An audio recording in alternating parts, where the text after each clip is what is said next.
जीवन का सार अनोखा है, मृत्यु का श्रृंगार अनोखा है। विद्यालय महाविद्यालय तो आपने बहुत देखे होंगे, परंतु शिक्षा भारती का भाव अनोखा है। शिक्षा भारती का भाव अनोखा है। अभी आज जिस व्यक्ति को हमने ये कार्यक्रम समर्पित किया, स्वामी विवेकानंद को, यदि हम उनके जीवन के केवल उन अल्फाबेट्स को जिससे विवेकानंद बनता है उसी को याद कर लें तो हमारे जीवन में बदलाव आने लगे। विवेकानंद शब्द में सबसे पहला अल्फाबेट वी का, वी यानी वर्च्यूज, हमारे अंदर सद्गुण हो। और विवेकानंद के अंदर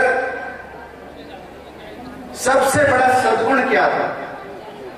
सबसे बड़ा सद्गुण यह था कि जब वो विद्यार्थी जीवन में थे, अपने छात्र जीवन में थे, तो प्रत्येक अध्यापक की कही बात को बड़े ध्यान से सुनते थे। और इसी ध्यान से सुनने के कारण उनके जीवन में बदलाव आया।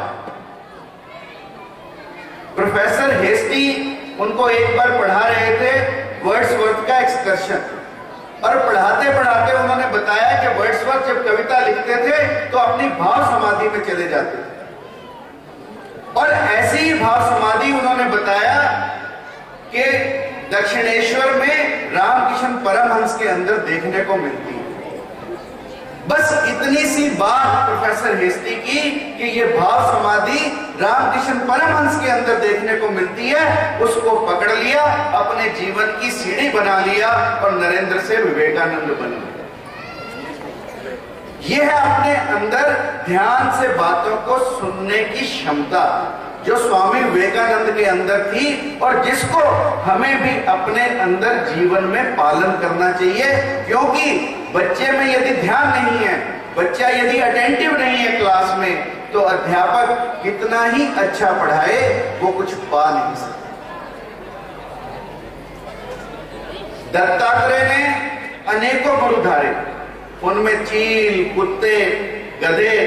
मैंने भी एक पुस्तक लिखी एबीसी ऑफ सक्सेस, उसमें ए से एस लिखा। लोग मुझे कहने लगे कि गधे से भी कुछ सीख सकते हैं, तो मैंने कहा गधा हमारे जीवन को बदल सकता है। उन्होंने पूछा कैसे, तो मैंने कहा कि आपने सभी जानवरों की खूंटियां देखी होंगी। गाय के लिए खूंटी है, भैंस के लिए खूंटी है, परंतु गधे की खूंटी आपने कभी नहीं देखी। तो उन्होंने कहा इससे अभिप्राय क्या? मैंने कहा कुम्हार एक की बजाय 2 गधे रखता है, और रात को वो गधे को खूंटी से ना बांधकर उन 2 गधों की टांग को आपस में बांध देता है, क्योंकि उसे मालूम है कि जब दोनों की टांग बंधी है, एक गधा यदि दाएं ले जाएगा, दूसरा उतना ही बाएं ले जाएगा, अंततः दोनों बीच में खड़े रह जाएंगे। इसका मतलब कि 2 गधे, उनमें आपस में ईर्ष्या है। और यदि हम भी अपने जीवन में ईर्ष्या को समाप्त कर दें, तो हम एक स्थान पर खड़े न रहकर उन ऊंचाइयों को उपलब्ध कर सकते हैं जिन ऊंचाइयों की चर्चा स्वामी विवेकानंद ने अपने जीवन में की, या जिन ऊंचाइयों की चर्चा अभी पुण्यानी जी अपने उद्बोधन में कर रहे हैं। इसलिए अपने जीवन में ध्यान से अपने सारे सद्गुणों को विकसित करना यह अत्यंत आवश्यक है। दूसरा अल्फाबेट विवेकानंद के नाम में आता है आई। आई का मतलब इनिशिएशन। हम किसी कार्य को शुरू करने की क्षमता रखते हैं। शुरू करना किसी कार्य को अत्यंत मुश्किल है। आप किसी कार्य को शुरू होने के बाद उसमें सहभागी हो सकते हैं।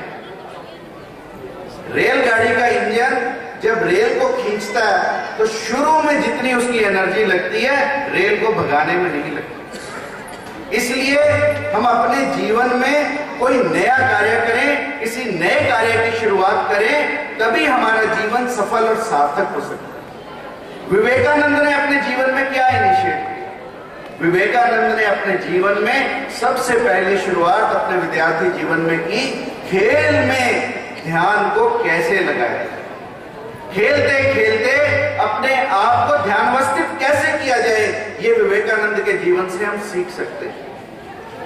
कहते हैं विवेकानंद खेलते खेलते खुद भी ध्यान मग्न हो जाते थे, बच्चों को, जो बाकी बच्चे भी उनके साथ थे, उनको भी ध्यान मग्न कर देते थे। और इसका लाभ क्या होता था कि एक दिन विवेकानंद ध्यान में बैठे थे, सब बच्चों ने फुंकार सुनी, जोर से नाक की, बाकी बच्चे तो भागे, परंतु विवेकानंद के ऊपर सांप पूरा घूम कर चला गया। विवेकानंद को कुछ नहीं हुआ, विवेकानंद बिना हिले डुले बैठे रहे अपने ध्यान अवस्था में। इसका मतलब जब व्यक्ति ध्यान अवस्था में हो तो नाग जैसा विषैला जानवर भी व्यक्ति का कुछ बिगाड़ नहीं सकता। यह है लाभ ध्यान का, यह है अपने जीवन में कोई नई शुरुआत करने का। और यह विवेकानंद ने अपने जीवन में किया, इनिशिएट किया कि अपने विद्यार्थी जीवन में खेलते खेलते ध्यान को कैसे लगाया जाए, ये हम सब बच्चों को सीखें। और तीसरी चीज, तीसरा अल्फाबेट विवेकानंद के नाम में आता है वी। वी का मतलब विजन। जब तक हमारे अंदर कोई दूरदृष्टि ना हो, जब तक हम अपने जीवन में किसी ध्येय को लेकर ना चलें, अपने जीवन में किसी गोल को लेकर ना चलें, अपने जीवन में किसी ऑब्जेक्टिव को लेकर ना चलें, हम अपने जीवन में सफलता नहीं पा सकते। इसलिए हमारे जीवन में विजन का होना अत्यंत आवश्यक है। और विवेकानंद का विजन क्या था? अपने स्वरूप को पहचानना, अपने आत्म स्वरूप को जानना। विवेकानंद उस समय इस धरती पर हुए जब भारत के निवासी अपने आत्म स्वरूप को भूल चुके थे और सहज रूप से अंग्रेजों की गुलामी को मान चुके थे। उस समय विवेकानंद ने कहा, उठो, जागो और लक्ष्य की प्राप्ति तक रुको मत। इसलिए हमारे जीवन में भी विजन का, अपनी दुर्बलता को सबल बनाने का, हमारा आत्मस्वरूप सबल है परंतु हम अपने आप को निर्बल बनाए। तो अपनी दुर्बलता से निकलकर अपने आप को सबल बनाना, अपने आत्म स्वरूप को जानना, यह विवेकानंद का संदेश है, यह विवेकानंद का विजन है। और यदि मैं इसको आपको सादी भाषा में समझाऊं तो हाथी आपने देखा होगा, महावत एक पतली सी चेन के साथ हाथी को बांध देता है और निश्चिंत होकर सो जाता है। हाथी कहीं नहीं जाता। वही हाथी जिसमें बड़े बड़े पेड़ों को हिलाने की ताकत हो, एक पतली सी जंजीर के साथ बंधा रह जाता है और अपने जीवन को व्यतीत कर देता है। ऐसा क्यों होता है? ऐसा इसलिए होता है कि हाथी जब छोटा बच्चा होता है तो उसके पांव में मोटी जंजीर बांधकर बड़ी मोटी लकड़ियों के साथ उसे बांध दिया जाता है। छोटा बच्चा मोटी जंजीर और मोटी लकड़ी के साथ पूरा जोर लगाता है, परंतु वो ना चेन को तोड़ सकता है, ना लकड़ी को हिला सकता है। तो बचपन में उसके मन में एक ख्याल पैदा हो जाता है कि ना तो मैं इस चेन को तोड़ सकता हूं, ना मैं इस लकड़ी को तोड़ सकता हूं। और वही उसके जीवन में, पूर्ण जीवन में यही बात चलती रहती है। इसलिए महावत चाहे चेन छोड़ो, एक रेशमी धागा भी हाथी को दिखाकर उसकी टांग को किसी खूंटे से बांध दे तो हाथी उसको तोड़वा नहीं सकता। यानी हाथी भूल जाता है अपनी शक्ति को, और उस शक्ति को हमें भी याद करना है। हम अपनी शक्ति को भूल चुके हैं और विवेकानंद ने हमें सिर्फ ये याद कराया कि हम अपनी भूली हुई, अपनी सुप्त शक्तियों को याद करें। अगर हमारे सबके अंदर सुप्त शक्तियां हैं, हमारे सबके अंदर विवेकानंद बनने की क्षमता है, उन शक्तियों को, उन क्षमताओं को जगाने की कोशिश है। ऐसा कहते हैं सदी का सबसे बड़ा विद्वान आइंस्टीन हुआ, उसका भी केवल 1/10वां हिस्सा मस्तिष्क का उपयोग में आया। यदि आइंस्टीन का 1/10वां हिस्सा उपयोग में आया होगा तो हमारा कितना आता है ये आप ध्यान में ला सकते हैं। इसलिए हमारा सबसे बड़ा ध्येय होना चाहिए अपनी सुप्त शक्तियों को जागृत करना। और जिस दिन हम अपनी सुप्त शक्तियों को जागृत करेंगे उस दिन ये भारत स्वयं से जाग जाएगा। चौथा अल्फाबेट इसमें आता है ई। ई का मतलब होता है एम्पैथी। ये सिंपैथी से थोड़ा सा अच्छा शब्द है। सिंपैथी होती है सहानुभूति, और एम्पैथी होती है, अंग्रेजी में तो इसका कोई अनुवाद नहीं है, परंतु हम लोग इसे करुणा कहते हैं, कि दूसरों के अंदर जो घटित हो रहा हो वो हमारे दिल के अंदर भी घटित हो। कोई दूसरा कष्ट में है और हमारे अंदर भी कष्ट की अनुभूति हो, इसे एम्पैथी कहते हैं। और विवेकानंद के बारे में कहते हैं कि जब बाहर विदेशों में जाकर मखमली गद्दों पर सोते तो रोते रोते रात को उठ जाते और जमीन पर लेटने लगते, क्योंकि उन्हें याद आने लगता कि मेरे देश का व्यक्ति मखमली गद्दों पर सो नहीं सकता, क्योंकि वो भूखा है, वो प्यासा है, वो तड़प है। तो ये एम्पैथी थी।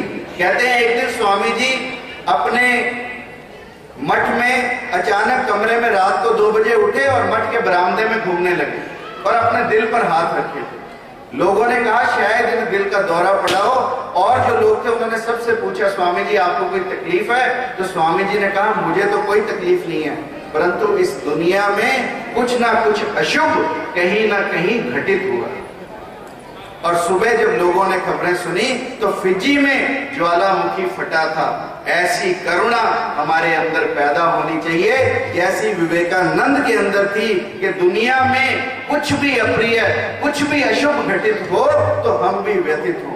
हमारा कोई साथी व्यथित है, कुंठा में है, क्लेश में है, संताप में है, हम भी उसकी कुंठा को, उसके संताप को समझें। इसको एम्पैथी कहते हैं। ये हमें सीखना चाहिए अपने जीवन में। और जिस दिन दूसरे के दुख को हम अपना दुख समझेंगे, उस दिन हमारी भी तस्वीर बदलेगी और इस समाज की तस्वीर बदलेगी, इस देश की तस्वीर बदलेगी। इसके बाद अल्फाबेट आता है के, नॉलेज। आज बड़े दुख का विषय है कि हम बच्चों को सिर्फ इंफॉर्मेशन बांट रहे हैं, सिर्फ सूचना बांट रहे हैं। हम ज्ञान की कोई बात ही नहीं करते, हम वैल्यूज की, मॉरल्स की कोई बात ही नहीं करते। और बड़े हर्ष का विषय है कि शिक्षा भारती में शिक्षा के साथ नैतिक मूल्यों को भी उतना जोर दिया जाता है जितना शिक्षा पर, क्योंकि शिक्षा बिना मूल्यों के सिर्फ एक सूचना है। यदि शिक्षा में हम मूल्य डाल दें तो वो ज्ञान बन जाता है, वो नॉलेज बन जाता है। और स्वामी विवेकानंद के बारे में स्वामी रामकृष्ण परमहंस ने कहा, एक दिन विवेकानंद जी, केशव चंद्र सेन और विजय गोस्वामी तीनों रामकृष्ण परमहंस से मिलने गए। तो रामकृष्ण परमहंस ने कहा, केशव चंद्र सेन भी उस समय के बहुत बड़े विद्वान थे।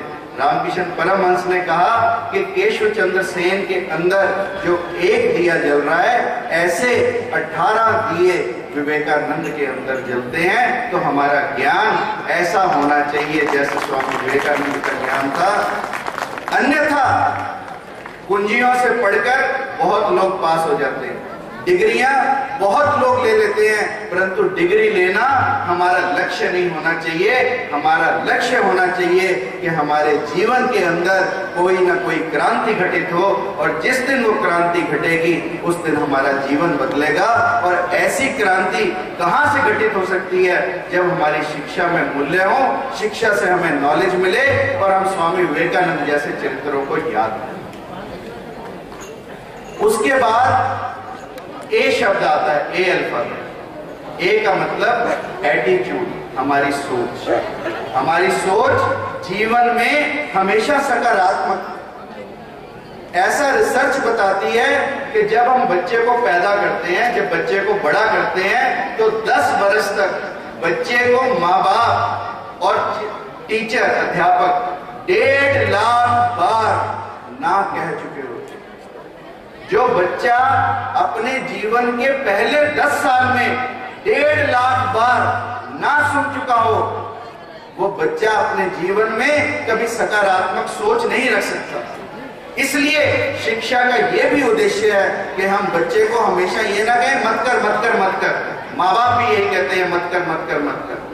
हम हमेशा बच्चे के अंदर सकारात्मक सोच को पैदा करने के लिए बच्चे को थोड़ा खुलापन दें, बच्चे को थोड़ा स्वयं से सोचने की शक्ति दें और उस सकारात्मक सोच से यदि हम बच्चे का बढ़ाव करेंगे, बच्चे को ज्यादा बड़ा करेंगे, तो बच्चे का जीवन क्रांतिमय होगा। अन्यथा लकीर के फकीर इस भारत में बहुत है।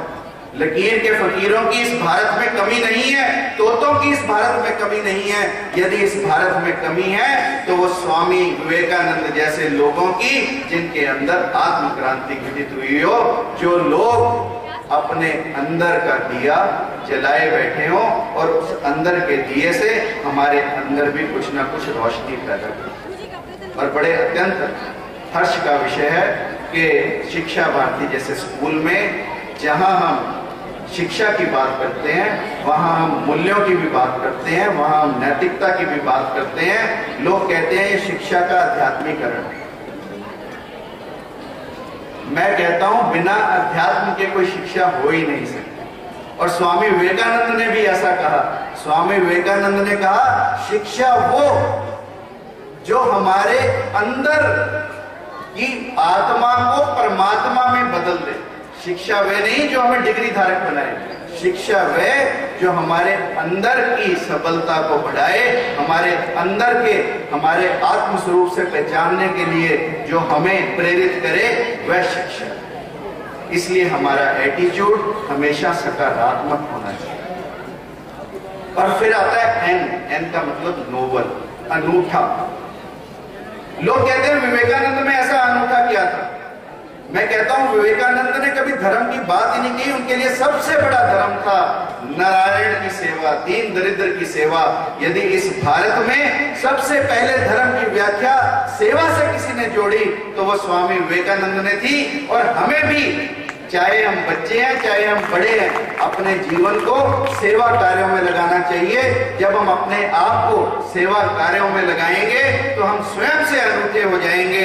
तब लोगों का जीवन हमें देखकर स्वयं से बदलने लगेगा। ये है विवेकानंद का अनूठा। देउस्कर थे एक पत्रिका के संपादक, स्वामी जी से धर्म की चर्चा करने आए और स्वामी जी चर्चा करें दीन दुखियों की। उसने लगा कि स्वामी जी को धर्म आता ही नहीं है, तो उसने स्वामी जी ने कहा कि जब तक मेरे देश का एक भी कुत्ता, व्यक्ति नहीं कुत्ते तक की सोच है उस व्यक्ति को, मेरे देश का एक भी कुत्ता भूखा है, तब तक मेरे लिए धर्म की कोई और परिभाषा हो ही नहीं सकती। ये है हमारा जीवन। इसलिए हमें अपने जीवन में अनूठा बनता है। और फिर आता है ए का मतलब एक्नॉलेज, कि हम जो कुछ भी अपने जीवन में पाए उसको परमात्मा को अर्पित करें, अपने माँ बाप को अर्पित करें, अपने अध्यापकों को अर्पित करें। और जो व्यक्ति जीवन में दूसरों को अपना किया हुआ अर्पित नहीं कर सकता, वो व्यक्ति जीवन में कभी सीढ़ियां चढ़ ही नहीं सकता। यदि हमें अपने जीवन को सफल बनाना है तो सबसे पहली सीढ़ी है तेरा तुझको अर्पण। कहूंगा कि हमें एक्नॉलेज करना चाहिए अपने जीवन को, तेरा तुझको अर्पण की भावना से आगे बढ़ाना चाहिए। और फिर शब्द आता है एन, अल्फाबेट आता है एन विवेकानंद में, और वो एन का मतलब है नेशनलिस्टिक।